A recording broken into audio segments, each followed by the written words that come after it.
This is Marsha Stonehill with Melt the Ice.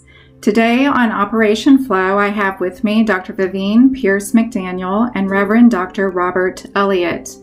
Please allow me to tell you about these two professionals.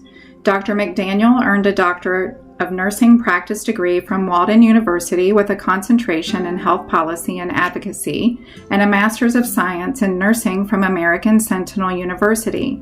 In her current role as an assistant professor of nursing at Aspen University, she mentors doctoral students and teaches in the DNP program.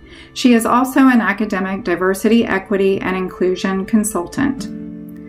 Dr. McDaniel is the chair of the Virginia Nurses Association's Diversity, Equity, and Inclusion Council and authors several articles for the Virginia Nurses Today newspaper that focuses on diversity, equity, and inclusion. She is an active member of the AACN Diversity, Equity, and Inclusion group.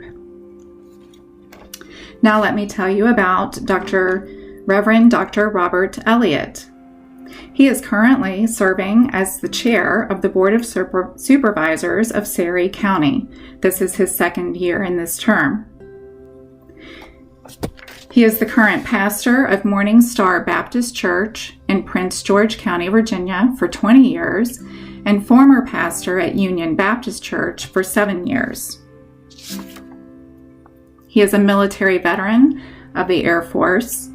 He has been a former police officer in Prince George County and served for 14 years, and also a former professor of Richmond, Virginia Theological Seminary for 6 years. Reverend Elliott, Dr. McDaniel, thank you so much for being with us on Operation F.L.O.W. Thank you for having us. Good to be here. So please let us know why you decided to join us in Operation F.L.O.W. We've been having a lot of, Dr. Vivienne McDaniel, we have been having previous conversations talking about having the difficult conversations about race. And I know we're back on Operation F.L.O.W. today, and you brought Reverend Elliott with you so we can carry on these very important conversations. And yes, thank you. What I like about having Reverend Elliott with us is that I am a little bit older than he is, and so I may see how things were for me in the rural setting a little bit different from how things were for him. For me, I was, I saw racism all the time. However, it wasn't in our town of Virginia, of Claremont, Virginia. I think I shared with you before. We lived in one section, and the African Americans, black people lived in one section, and then the white people lived in another section. And what I remember is, we were very careful, and we were very careful not to do anything that would get us into trouble. Especially when we would have to walk to the post office in Claremont to get the mail or whatever. But what I remember is never being afraid to walk in the street where we lived in Claremont. I was never afraid. I don't know why we weren't afraid. Reverend Elliott, can you remember anything from that time? I do. I remember it very well. You stated correctly that we lived in two separate sections of the same town. One part of the town was called downtown, which is where most of the Caucasians lived, and we had our section where the African Americans lived. And it was no fear. It was just that element of separatism that was in this one town. Everybody treated one another with a certain amount of decency and respect, but it was just not a lot of mingling on a social stage between the two races. So I having said that, racism did exist, but we did not let it get to a point where it became violent or intimidating between the two races of the town. Well, do you still see that, you're in Surrey now and you are serving on the Board of Supervisors, and I was just wondering, because of my work in diversity, equity, and inclusion, do you still see that there? Do you even have the conversation about it? The element is still in place. The things have changed over the course of time. It is not as deep-seated as it was before, but it is still there. You still have the element of separatism in the county-wide. Surrey is a unique county within the state of Virginia, because at one time, and the Board of Supervisors, which is the governing body of the county, was predominantly black. In the civil rights movement, we had a great movement within the county where out of the 5 board members that represented the county, it was 4 African American and 1 Caucasian. So it brought a whole lot of progress to the African American community in Surrey. But in having said that, I do remember at a time when there was a swimming pool in the town of Surrey, the county of Surrey, where it was whites only. So that element and that same type of mindset is still engraved in some of the people because of generations. Things have not died off in generations, but we do see the two races mingling and working together in a more cohesive way now than we did in years past. Do you find that is working in that, I have found that there is so much implicit bias among white people that it gets complicated. There's just a constant struggle with trying to bring forth educational points that are still being resisted. Indeed. Even with some of the staff that we have and the board that we have, we can see a lot of resistance to the changes that have been trying to make, and a lack of confidence, because even now we still have a majority of African Americans in the county government, and from our Caucasian community, we still have a lot of resistance and questioning the integrity and the intelligence of those in staff positions to actually run the county, when in essence everything is running smoothly. So we do have a lot of resistance still. I am really pleased to learn that in Surrey County that the majority of the supervisors represent the black population. And that's probably not even correct for me to say it that way. You're serving the county, but entire county. Yeah, you're serving the entire county, and that was a bias that came out of me, right? That people have that fear that if you have black people in leadership, they're only going to represent black people and not look at the large picture, and just really misunderstanding the whole concept of equity. Correct. And I think that's the fear that lies within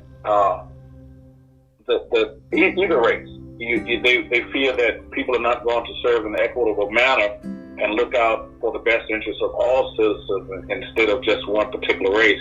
But if you're dealing in a governmental situation such as this, you really can't just look at one particular race, because whatever you do for one is going to affect the whole. So you're making decisions based upon the betterment of all the citizens in the county, not just one race. But I wonder if that thought is there because that's kind of how it has been for us. When I say that, I'm saying that we may not have had, and I'm not talking about Surrey when I say this either. Let me use an example of going into a workplace and all of the people there are white and I'm the only black person there. You know, I mean, am I to think that thought process is that those thoughts are coming from the fact that that's how they thought it would be? I understand what the point you're making, because in my career as a police officer, there was a time when I was the only black officer in the whole entire department, and I was very much concerned about being treated equitably as far as promotions and things of that consideration. And so when you are in the minority, you have an innate train of thought that you're not going to be treated fairly. But I can see a change in society. It has not happened as fast as I believe it needs to happen. But I think that we're being able to see the world through each other's eyes a little bit clearer than we were in ages past. One of the things that I've seen in the rural county that I am in here in King George County is that there is still a lot of apprehension for people to use their voice and say what is important to them because of small town dynamics, because everybody knows everybody, because a lot of people are related to each other, and just the fears of how it might cost your business or how it might cost your safety, whether it's your emotional safety, your physical safety, just your economics of your work success, you know, those sort of things. And you know, it's really easy for me as a white woman to say, you know, speak up, the majority are going to support you. But obviously I can't guarantee that safety is absolute either.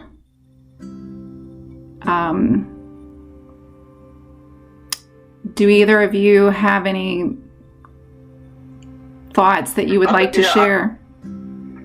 I do, and I understand the question that you're raising, and I think because of what we have had happen in the past, the storied history of our past, and how we were more or less bumping heads with one another.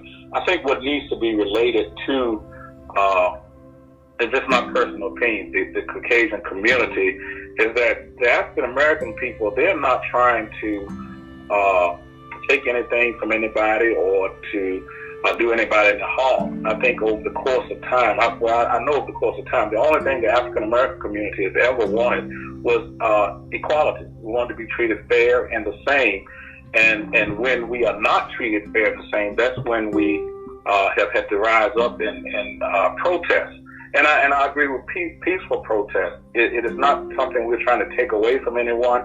It is just that we want to be treated fairly and the same as everyone else. And once that can resonate in the mindset of all the races, that we are one and the same and we need to treat each other fairly and equitably in all playing fields, then I believe that is when peace can come. Yeah, what you're saying is that we need, that people need to espouse cultural humility. And if they do that, then we can get to a different place. Yes.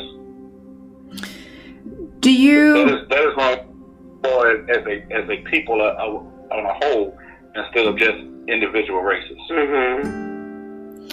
So, Reverend Elliott, you've had so many different leadership positions. Do you encourage the people that you lead to use their voice, or is it a habit that the people you lead anticipate that you will be their voice? I see a little bit of both, and I think a good leader is someone that would set the example for others to follow. A leader is not someone to just tell people what to do, but they set the example and they have others to aspire to the leadership that they see. So having said that, I try to lead in an effective way that's going to lift people up and bring people to a place of prominence from where they are. And in the same breath, I can see those who I lead taking the same example that I'm giving them and bettering their situations as well. So I believe not only in lip service, but in the deeds that you do too makes an effective leader. And then how do you blend that with being on the board of supervisors and in the leadership of the town that you're in? How do you promote and encourage an actual democracy where everybody is using their voice and saying what is important to them as individuals? Well, in the sense of being on the board of supervisors, it is always welcome to hear from the community, because you're making a lot of decisions that's going to affect everyone. And you have to take in consideration the thoughts and the desires of the people, because that's who you're there to serve. Again, when you talk about leadership, you cannot be a leader if you have no one following you. And the way to get people to follow you is to address their needs and concerns. So I as a leader, want to hear from the people that I'm leading so I can do what's best for everyone. Do you have a hard time getting people to let you know what they prefer? You know, again, with small town politics, afraid that if they, sometimes people are afraid that if they want something that they know that you personally don't want, but because you represent the people, you're supposed to represent the people, right? Do you find that, how do you manage that challenge? How do you, again, encourage people to share their wishes, their concerns, their preferences? I don't find that hard at all in a small town, because being a small town, people have a lot of access to you, and they'll let their desires be made known. The thing that I find hardest in the small towns, in the comparison of being a pastor, more or less you have full reign, and the direction you give is the direction that churches will go, as opposed to being on a governing board with other board members. When there's change, I've seen the difficulty when you try to express change, even when you can show that change is for the better. There's a lot of resistance because people get accustomed and used to doing things a certain way, and because of that, a lot of times progress cannot come. But in a small town, you get to hear the concerns of the people, and I think that's a plus. It can be a plus and a negative, but on a whole, I believe it to be a plus, a pro instead of a con. Mm-hmm.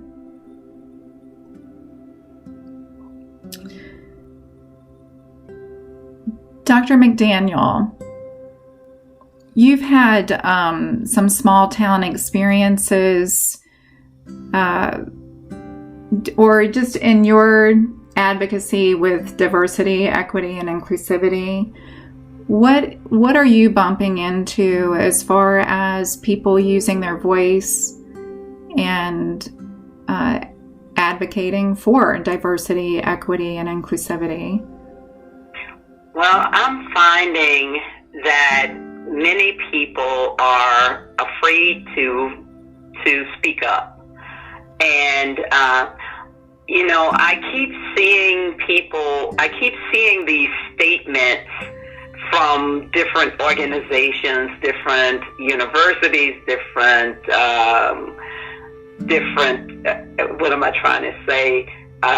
organizations, universities, and companies.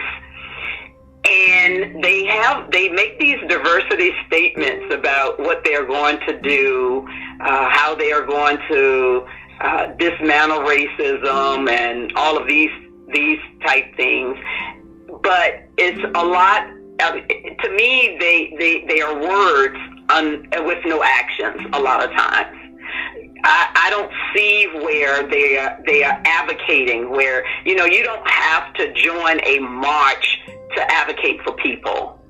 And so I think about a question that was posed, when do we move beyond just simply defining over and over again what diversity is into engaging and how to invest in humanity. And again, my big thing is practicing humility. And how do we move past just saying it and doing something about it. But what I'm finding is people are either reluctant, I wouldn't call it reticent. I think they're just reluctant to do so because they get shot down by people when they come forward, or they're afraid that, oh, if I say this, I'm not going to be, I'm running for some type of office, and I won't be, people won't vote for me. I'll lose my position, or, you know, that's what I find a lot when I'm trying to get people on board with me and what I'm trying to do. And of course, mine is mostly in healthcare, because as I told you before, the nursing profession should mirror the population they serve, and we are nowhere close to that as people of color in nursing. So I just think that many times I'm being told by people that I reach out to that, well, I can't do that because if I do that, then they may not want to, I may not be able to get this job, or I may not be able to keep my position. And I'm saying that maybe if you would step out and voice how you feel about things, you would get more recognition, and people would then start following you. You would be surprised. I just have problems with the fact that people think that they have to have someone else to speak for them. Even with Reverend Elliott, the people in his church, I'm sure he's not telling them, well, you need to let me be your representative, that I'm the only one that can go forth and advocate for something that you desire. I'm sure he doesn't do that. So I just feel that people should use their voices, and even if it could be something as simple as picking up the phone and calling your state legislator to say something to them about anything that you feel needs to be changed. I'll give an example. So, and I'll let Reverend Elliott talk about this a little bit more, but for years we have wanted, I know I have, a bridge from Ferry County to Williamsburg, Virginia. For years, because for one thing, we have a pharmacy desert. We have a healthcare desert, really. We have some healthcare providers in Ferry, but we have to go, if we're not going to have a home delivery when we are expecting a child, we have to go more than 15, more than 20 miles. I don't know how many miles, Reverend Elliott, but we have to go far. So that's something that I've thought about a lot lately, and maybe you can elaborate on that, Reverend Elliott. I would be glad to. Yes, Surrey County, we are in a very peculiar predicament when we don't have access across the James River. It has stunted the growth and the development of the county, and we have a nuclear power plant in the county, and it affects us in the event of a nuclear event as far as an evacuation. And again, when we look at the dynamics of the county, the makeup of the county, when we talk about diversity and the leadership in the government within the county, I believe that has played a part in Surrey being a food desert, a pharmacy desert. We don't have a hospital. We have a health department, but that does not give you the adequate health care that you need. We are on either end of the county. You are at least a good 25-mile ride before you can get to a hospital. And it's things of this nature that I think, when we talk about diversity and the population of the people over the course of the year, we have been a predominantly black governed county, and this is one thing that has not happened. Surrey County is the only county in the state of Virginia that does not have direct access across the James River. And that could carry us to a larger population where we could have growth and development in the county. We could attract some businesses. So, when you look at things of this nature, it makes you wonder about the underlying cause and the reason why things have not happened. And when you go back to what we need to do, I think it all goes back to, this is the pastor coming out to me now, it's the change of heart. Unless someone's heart is changed, then their mentality won't change, and they're still going to hold on to these old ideas that I am better or someone is better than the next person because of race, creed, or color. There's only one heaven. There's only one God. And if there's going to be a change here on earth, it's going to happen in the heart of man. That's why the scripture says, create in me a clean heart, O Lord, and renew within me a right spirit. That's what needs to happen in the totality of humanity. Our hearts need to change and look at one another as brothers and sisters, and don't deprive one race from another just because of who we are. But realize that we are all God's children, and we should treat each other fairly and equitably and live in peace.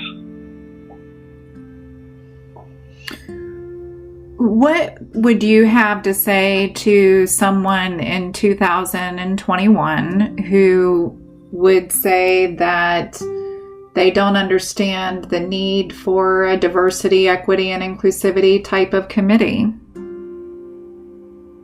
I would have to say that they need to look at things from their fellow man's viewpoint instead of just theirs. It's easy to sit back when you have the advantage, when you are the one that's receiving on the receiving end. But when you are the disenfranchised and you are the one that's standing in need, then you have a whole different perspective. We need to stop looking at life just from your viewpoint, but look at it from your neighbor's viewpoint. And that the Bible tells us to love your neighbor as yourself. And if you would want something for yourself, then you should want the same thing for your neighbor. Thank you.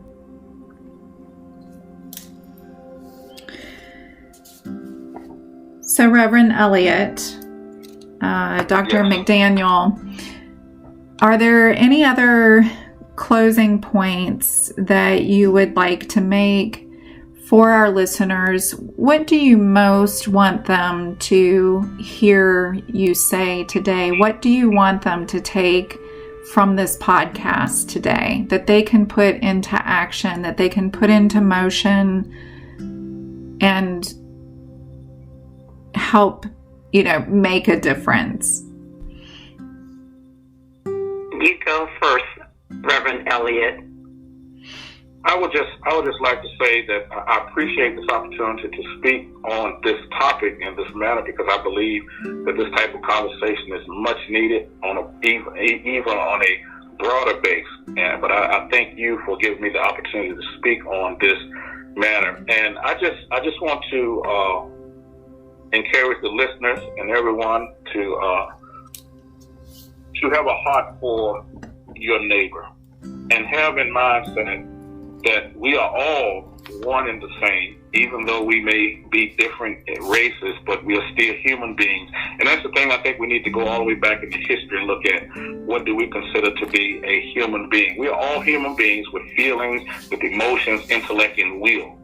And then place it in our mindset, within our psyche, that if I can help somebody as I travel along this way, then my living will not be in vain. If you just go through this life looking out for yourself, then what was your living all about? But when you can help somebody, when you can uplift somebody to bring somebody up to a higher standard of living and a level of prosperity within their life, then you can look at your life and say, my life was worth living and my living was not in vain. Thank you. I would say that, first, there is a common misconception that equity and equality are synonymous. They really aren't. Equity recognizes that advantages and barriers disadvantages and barriers exist. And as a result, not all people start at the same place. So, of course, everyone should have, we would love it if everyone had equal access to resources and opportunities. But people from marginalized populations may require more resources to succeed and to begin to cross the bridge to closing this gap that exists between those that have and those who don't. So if you just have to consider the other person.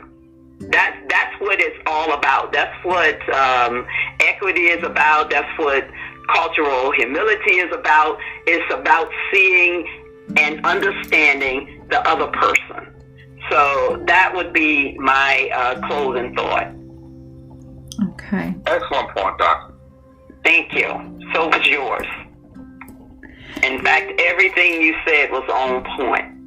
And thank you for sharing this time with me. It was my pleasure. I would like to thank both of you very much for sharing these very pertinent and valuable points that will be very meaningful for our listeners. And I do hope that our listeners will take these your message forward and carry it forward and let it be fruitful in their own lives. Thank you so much for being with us today on Operation F.L.O.W, and I would love for you to come back again in the future. Thank you. My pleasure. Thank you.